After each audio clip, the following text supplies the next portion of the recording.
Buenos dias, Gunners Collective TV. Back at it, you already know. Like a bulldog with some bad habits. Bye up, bye up. For reals, man. The Fresno Bulldogs are on a whole nother level. Let's get to the intro.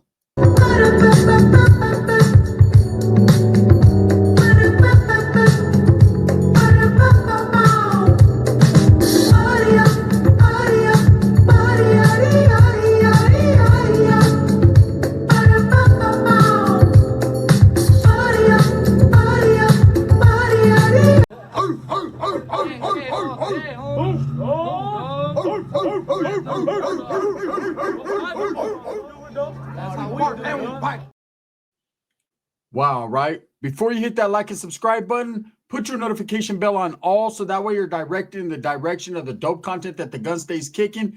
And I highly appreciate the support, man. I'm very humbled by it. So the Fresno Bulldogs, man, you know, I get a lot of respect from Fresno because I give a lot of respect to Fresno, right? And I think it stems from me as a youngster doing time amongst them. And I remember when they were Northerners, right? So for me, it's hard to let the F14 day go, or the 14 days go. You know, the Bulldogs nowadays are not the Bulldogs that I functioned with back in the days. I understand they're a different breed. They're laced a different way. They're educated a different way. It's just a whole different story when it comes to these dogs now. But that doesn't mean that there still ain't a lot of F14ers, old school, my era, right? 40s, 50s, that still got a lot of love for the North, still understand what it was, you know, to function that way. And it's those stories that I tell that I get a lot of heat from, right? There's a lot of young Bulldogs that get at me like, nah, there ain't no way. And I'm like, bro, no disrespect, but you need to really look into your history and educate yourself into exactly the way it was and now the way it is, right? And so that's that, you know, but all in all, I get a lot of respect from the Fresno Bulldogs. Now, I support the fact that they're independent to everybody, and I see where they get a lot of heat and a lot of hatred. You know, to me, they are the Maravilla of the North. You know, Maravilla in Southern California is a very big area, right? They got a lot of different clicas, a lot of different barrios, and, you know, they stood their ground against everybody in the 90s. And I remember being locked up with dudes from Maravilla and seeing the hardships and the struggles they were going through, but seeing them keep their chins up when they were doing it. Wasn't no one going to dictate their program. They weren't going to allow anybody to dictate their program. They were Maravilla, and that's it. And the Bulldogs are very similar. Okay, they decided for whatever reason that they were not going to allow anybody from up north or down south to dictate their program. Now, in doing so and going against the grain, you got to give them a little bit of respect, but at the same time, you got to understand the position they're playing isn't the position everybody is capable of playing. There's not a lot of guys that have ever had to go through the hardship of understanding wherever they pull up, it's going to get funky. Wherever they pull up, it's going to be on site. Anytime they hit the yard, they're going to have everybody coming at them. It's hard to go against everybody, but they've continued to do it for decades. I respect that. Maravilla did it for decades. I respect that. It just is the way it is, right? You know, have I got into it with Bulldogs? Several times, man. And I always went harder in the paint against them than I did Southsiders. And I'm going to explain to you the reasons why. With the Southsiders, I already knew what I had coming. I already had figured out, you know, the situation. There was always something behind that fucking smoke screen going on. And I knew that if given the opportunity and allowing them to adjust and establish, they were going to do something horrible to us. So my thing was always get out first. I used to tell the homies as a youngster, even in prison, man, we need to, with these gentlemen right here, they're always plotting and planning. That's just the way they do it. But their arrogance, right? And this is the truth. Their arrogance of having numbers, their arrogance of not giving a fuck about anyone else, right, was always seemed to be their flaw. Now, not to say the Southsiders ain't with the shit, because they definitely are, right? But they have a certain element of arrogance to themselves that always fucked up the game plan when it came to me. I'm not saying that all times. I'm just saying to me, right? And I remember in YA, because they were so arrogant and they figured out these guys don't pose a threat we'll get to them when we want to get to them. Then we'd get off, and they'd be like, fuck, we should have got to them sooner. You know, there was a lot of fucking plotting and planning going on. I remember, man, and this is at the time when the Bulldogs were part of the Norteño movement. They had not split yet, right? And we got to a compa, and I didn't find out till years later the plan. And if these Southsiders were able to implement the plan on us, it would have been all bad, right? So the plan was that we used to go to the day room before we went outside to the yard, right? And the staff would stand by the yard. They'd open the yard door. We'd go all lined up on this wall.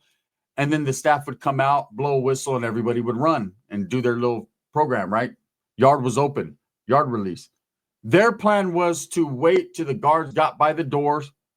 When they said, okay, everyone take it out, they were going to get off on the guards, throw them outside and lock them outside and proceed to fucking have it their way with the Northerners, right? The Norteños, which would have been devastating because at that time they had a lot of pieces. They had a lot of fucking battery packs, things like that. If they would have been able to get the cops outside and keep them doors barricaded, they could have got a lot of bodies, right?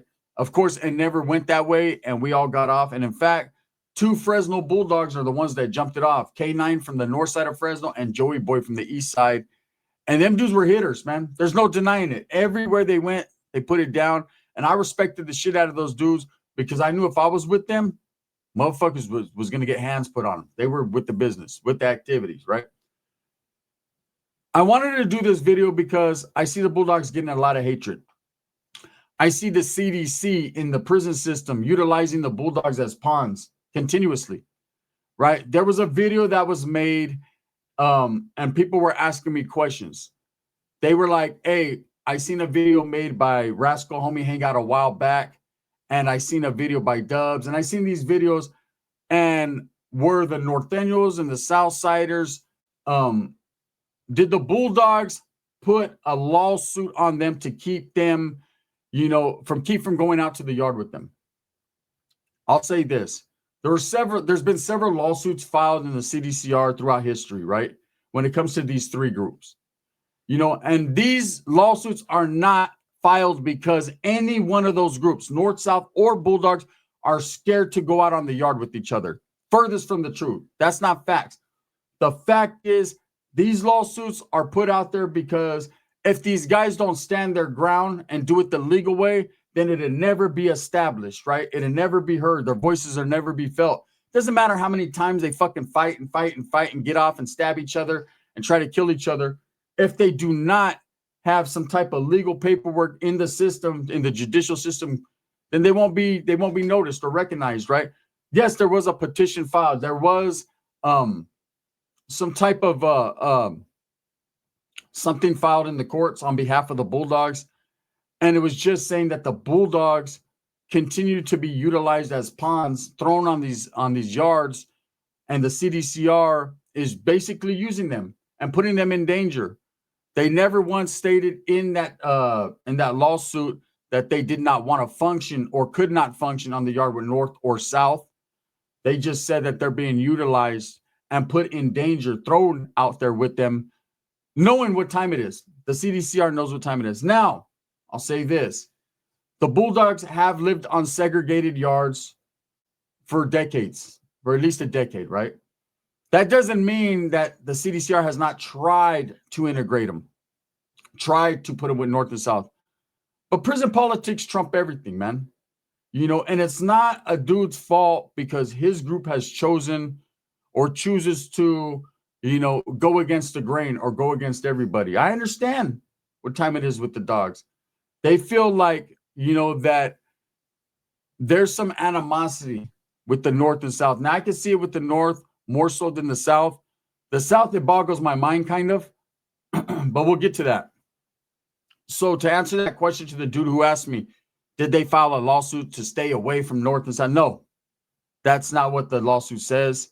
Just like back in the days, man, they said the Northerners also filed the same types of lawsuits to not go onto yards with Southsiders. It's not the truth. You know, there was a thing that happened in New Folsom in, I think it was 2000, maybe 2000, maybe a little bit later, I forget. But there was 2 yards with Northerners on it, Norteños, and it had went up with the Southsiders on one of the yards, and they felt the same way with CDCR, that CDCR was setting them up, and so they put there was some type of lawsuit that went on, and Northerners did say that, they brought the same attention to the lawsuit as the Bulldogs did, that putting them together, placing them on yards, man, was causing chaos. Now, some people would look at it as snitching or telling, and if you're super hardcore gangster and that's the way you want to look at it.